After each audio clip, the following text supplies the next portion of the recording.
kusoo dhawaada daawadayaal wararka ugu dambeeyay dagaalka ee Puntland kula jirto kooxaha Daesh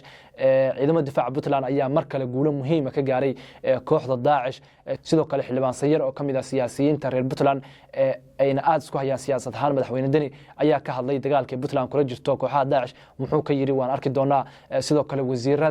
sidoo kale golaha wasiirada Puntland ayaa fariin adag u diray beesha caalamka shacabka reer Puntland iyo shacabka Soomaaliyeedba iyagana warbixintan ayaa ku arki doonaa balse marka hore waxa ka codsanaya inaan YouTube-ka ku soo biirto subscribe dhahdo muuqaalkan like noo saarto sidoo kale gabaleelka furto si ay ku soo gaaraanin warbixinada maalinlaha ay halkan ku soo gudbino haddii aan ku bilaabo ciidamada difaaca Puntland ayaa mar kale guul muhiim ah ka gaaray kooxda Daesh ku dhumaaleysata buuraleyda gobolka bari ee Puntland goobaha muhiimka ah ay kooxda Daesh ay kala wareegeen ciidamada difaaca Puntland waxa kamid ah saldhigii ay kooxdu ku kaysan jirtay waxyaabaha qarxa iyo sidoo kale saldhigii ay kooxdu ku sameeysan jirtay baabuurta ka xumaata ayay ciidamada difaaca Puntland kala wareegeen sidoo kale waxa kamid ah saldhigyada ay shalay oo khamiisa lagala wareegay kooxda Daesh isla markaasna ay ciidamada difaaca Puntland kala wareegeen saldhigii ay kooxdu ku kaysan jirtay shidaalka ayay ciidamada difaaca Puntland shalay kala wareegeen awal kooxda Daesh waxa lagala wareegay saldhigii raashinka ceelbiyoodyo kii caafimaadka iyo saldhigyo kale oo muhiim u ah kooxda ayay ciidamada difaaca Puntland kala wareegeen kooxda Daesh shalayna intaas oo saldhig ayaa lagala wareegay kooxda Daesh ayaa hadda u muuqata mid aad loo sii wiiqayo marka loo fiiriyo saldhigyada muhiimka u ah kooxda oo lagala wareegay ciidamada difaaca Puntland saldhigyada ay la wareegeen waxay ka heleen ay dhikaaro iyo sidoo kale aqoonsiyo ay leeyihiin dad ajaanib ah oo ka soo jeeda dalal kala duwan awal Masar Ethiopia iyo dalal kale oo badan ayay ciidamada difaaca Puntland dad ka soo kala jeeda ayay ku dileen dagaalka ka socda buuraleyda gobolka bari ee Puntland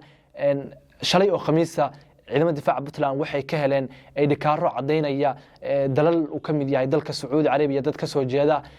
ayaa laga helay inay ku jiraan kooxda Daesh ka dagaalamaysa buuraleyda gobolka bari ee Puntland dad badan oo ka falceliyay dhikaarada iyo sidoo kale aqoonsiyada ay ciidamada difaaca Puntland ka heleen goobaha ay ka qabsadeen kooxda Daesh waxay sheegayaan in dalal shisheeye ay ku soo duuleen buuraleyda gobolka bari ee Puntland haddii aan u imaado xildhibaan sayir oo kamid ah siyaasiyiinta ka soo jeeda Puntland isla markaasna ay siyaasad ahaan isku hayaan madaxweyne Dani ayaa ka hadlay dagaalka ay Puntland kula jirto kooxaha Daesh ee ku dhumaaleystay buuraleyda gobolka bari ee Puntland sayire waxa uu sheegay in uu taageersan yahay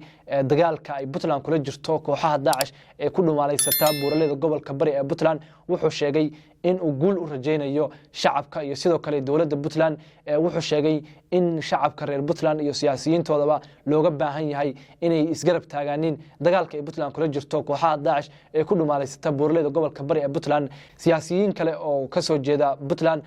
balse xilal ka haya dawladda federaalka Soomaaliya ayaa madaxweyne Dani ku eedeeyay inuu dagaalkan siyaasadeeyay una ka leeyahay isaga siyaasad u gaara uusan la dagaalamayn kooxda Daesh balse xildhibaan sayir oo ay madaxweyne Dani aad isku hayaan waxa uu sheegay in dagaalkan uu yahay mid xaq ah oo lagu la dagaalamayo dad ajaanib ah oo ku soo duulay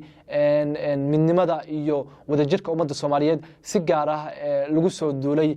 deegaanadii muhiimka u ahaa dadka reer Puntland loogana baahan yahay shacabka Puntland inay isgarab taagaaniin dagaalka ay Puntland kula jirto kooxaha Daesh ee ku dhumaaleystay buuraleyda gobolka bari ee Puntland dhanka kale golaha wasiirada Puntland oo ka hadlay dagaalka ay Puntland kula jirto kooxaha Daesh waxay fariin u direen beesha caalamka waxay sheegeen in dad aad u tiro badan oo 18 gaaraya ay ka soo barakaceen goobihii dagaalku ka dhacay buuraleyda gobolka bari ee Puntland ayna u baahan yihiin caawimaad degdeg ah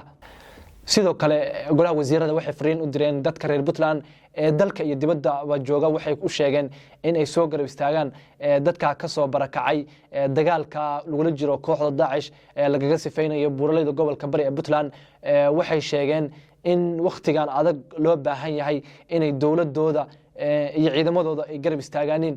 shacab weynaha reer Puntland oo looga bartay ayay dhaheen inay mar walba garab taagan yihiin dawladooda iyo ciidamadooda daawadayaal intaan ayaa ku soo gabagabeynayna